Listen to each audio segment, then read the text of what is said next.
Within the past 24 hours, Infinity Ward has had a major shift. I can't tell if Ravensoft took over control of Warzone, or if it's just in charge of communicating with the community. Regardless, there's been some positive changes that have happened. 19 hours ago, or at least as of recording this video, Ravensoft tweeted this out. A change implemented in Season 1 Reloaded update unintentionally resulted in AI combatant difficulty being increased across DMZ. That was intended for a specific area. We have released a fix to address this issue.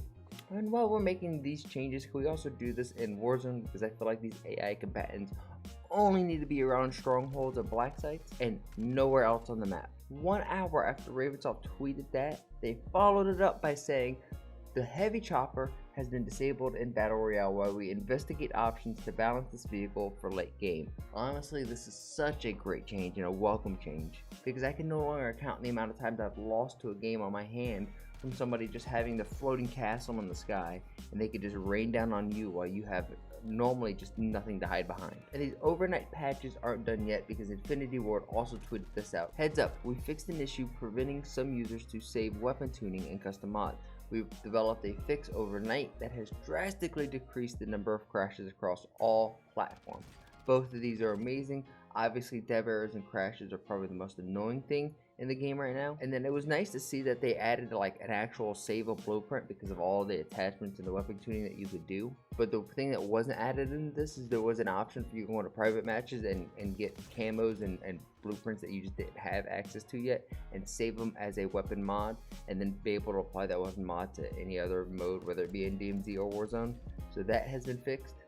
And to end the night, Ravensoft tweeted out one last update, reducing the chance of encountering multiple circles. Originally, your chance of seeing a zone split up was about 33%, now it is down to 15%, basically meaning that instead of every 3 to 4 games, you seeing multiple zones, now it's going to be every 6 to 7 games, at least statistically speaking. And they also tagged this little guy here at the end, saying that they fixed an issue that caused players to unintentionally lose a small amount of cash when equipping a loadout. It's crazy to me how just a little bit of communication with the community really tempers the cries and the rage of that community. If you didn't know, Ravensoft was the developing team in charge of all the great quality of life changes that were brought into Warzone, the redeploys, the personal loadout boxes, perks being able to be found on the ground. These are all changes done by Ravensoft. I mean, for me, these are some of the changes that I want to see come to Warzone 2. 1, redeploy balloons.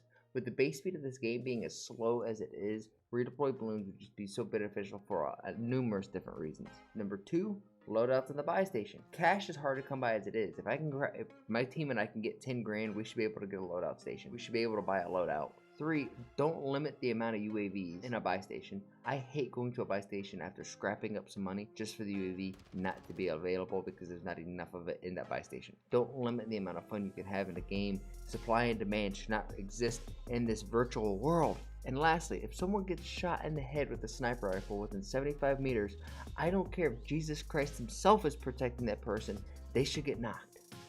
And honestly, this is just a prime example of Infinity Ward's hypocrisy when making a realistic first-person shooter or first-person game. But that's enough of that. This weekend, the Pro COD scene has kicked off, and the fan favorite Optic Gaming has been knocked out of the tournament. They are knocked out of the first major. Optic had to beat Florida Mutineers in a rematch, and everything was looking good for Optic up until the point Illy decided to start shooting some bodies. Jack's gonna get the plant. It's still a 1v1. Illy caught it! Uh-oh! It's a little bit of extra love. I was like, all right, guys, we're winning this series. Ender shot my body, and I knew it was over after he did that. At that point, y'all turned up and y'all locked it in.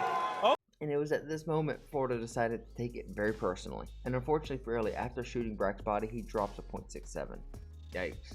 So now I'm pulling for my favorite Sith Lords, the LA Thieves. And unfortunately, LA Thieves threw their game against Seattle Surge, who really aren't a bunch of chumps. What is nice to see is Nadeshot, the owner of LA Thieves, is still passionate about Call of Duty. And though he's been putting his time in Warzone, trying to go for nukes, whenever LA Thieves are playing, he pulls them up and does a little watch party for the LA Thieves game. And I think if you're an LA Thieves fan, we all get the same reaction to Kenny running around a corner and dying to YY. Trying to dance in the car, but finally he's going to fall. Thieves now back in front. The shots off. Yo! Down the middle, right down the middle. Back in, they can able to find 2. They're spawning out so far. Bro, you gotta go. we fucked gotta up. go. 10 points needed for Surge. the cutoff there. Mac hears him underneath. This should be a freebie. Able to take that. Holding it at the front. Shutting it down. Surge with the win. They close it out. Oh, we just trolled, bro. We just trolled. We just fucking trolled so hard. Well played by Seattle. And the boys played hard too. Like, we looked great at moments, but fuck, we just trolled that shit, dude. It's just a hill there at the end, where if one player gets in, they can make a play. That's exactly what happened. You know, speaking of passion, the challenger scene is just full of it. If you ever played semi-pro in pretty any sport, that's where the real passion lies, because you have people crawling and scrapping the way to get to the pro scene. And from what I have to assume would be the last match of the day, around 11 p.m. at night, these challenger teams were going at it. And just check out this final moments of it, where just the passion is showing at its highest. Oh my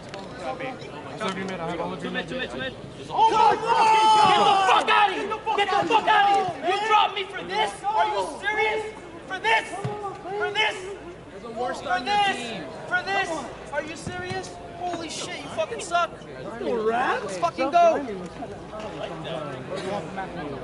And I know I'm crazy, but I don't think I'm crazy to think that within the next 8 to 10 years, esports, and really Call of Duty specifically, could rival the amount of viewership that mainstream sports do, mainstream being the NBA, NFL, MLB. But it's just going to be a matter of time. However, this is where we're going to wrap up today's video.